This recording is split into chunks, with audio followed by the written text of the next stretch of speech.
This is huge. The unincorporated areas of San Diego County just passed a fantastic new ordinance that allows tiny homes on wheels to be legal dwelling units.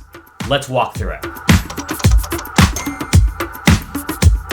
Hi, I'm Jonathan from Clever Tiny Homes as part of our land use series. And in this video, we're gonna go into detail on the new San Diego County Tiny Home on Wheels ordinance.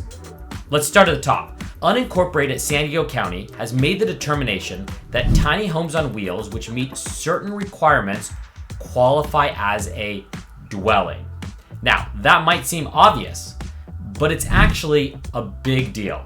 It means that anywhere you could build a normal house, including both a primary residence or an ADU, you can put a tiny home on wheels. This is different than a lot of areas, such as the city of San Diego or city of LA or Fresno, which only allow movable tiny homes as ADUs, and there's a lot of complexity around that. San Diego County, on the other hand, has made it relatively simple to permit a tiny home on wheels. So let's pull up the ordinance and go through it in detail so you know what's going on. After some introductory material, it says, in review of the definition of a dwelling in the County of San Diego zoning ordinance, it was determined that tiny home on wheels, modified in accordance to ANSI standard A119.5, could be considered a dwelling without any revisions to the zoning ordinance. With this policy and the requirements provided herein, tiny homes on wheels will be allowed under the definition of a dwelling and could be used as a primary or accessory dwelling. What this effectively means is that wherever you can put a dwelling, which is a quote, normal building, you can now put a tiny home on wheels. You might be thinking, isn't a tiny home on wheels already a dwelling? Practically speaking, yes. But in the legal world of codes and building ordinances, it's generally not, except now in San Diego County and a few other places. The ordinance then goes into a series of requirements that must be met. There are 17. Let's go through and demystify them step by step. The first is that the unit is ANSI 119.5 certified. All our units at Clever Tiny Homes are, and most legit tiny home builders get this certification, so that shouldn't be a problem. The second requirement is a number of fire-related building requirements. Not all tiny homes meet this requirement, but anyone building high-quality tiny homes, like we do at Clever, really should meet these requirements given how prevalent fires are. But you need to be careful and go in detail. The one tricky thing in here is fire sprinklers.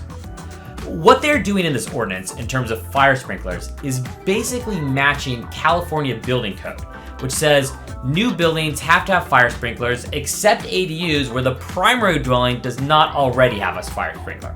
So if you have an existing dwelling without fire sprinklers and you are adding a tiny home on wheels as an ADU to that, you don't need sprinklers.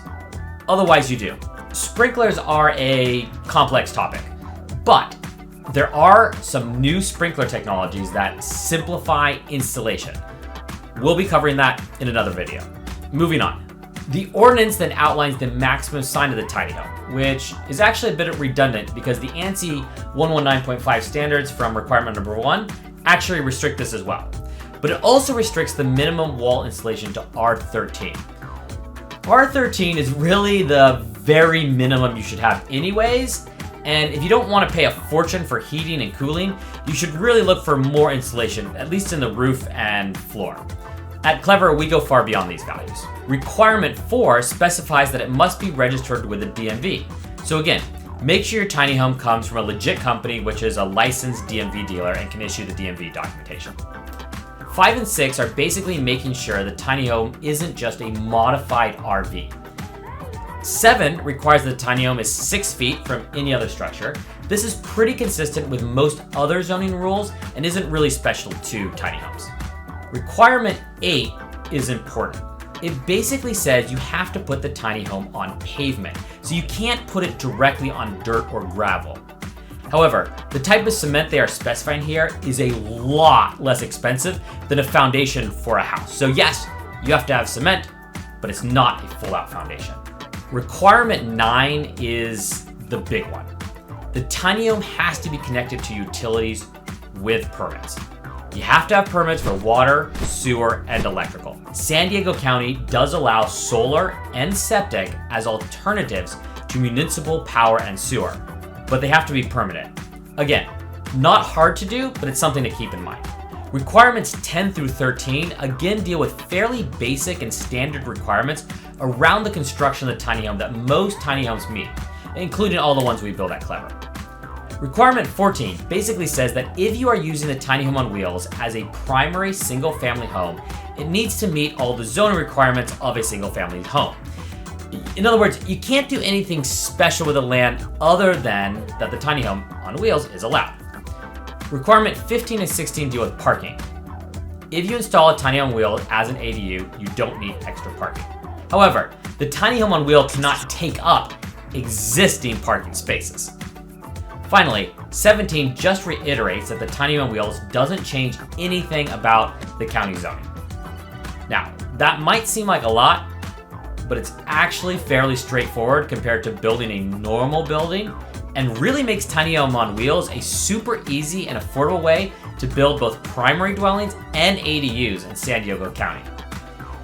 If all this feels overwhelming, don't worry, reach out to us and we're here to help.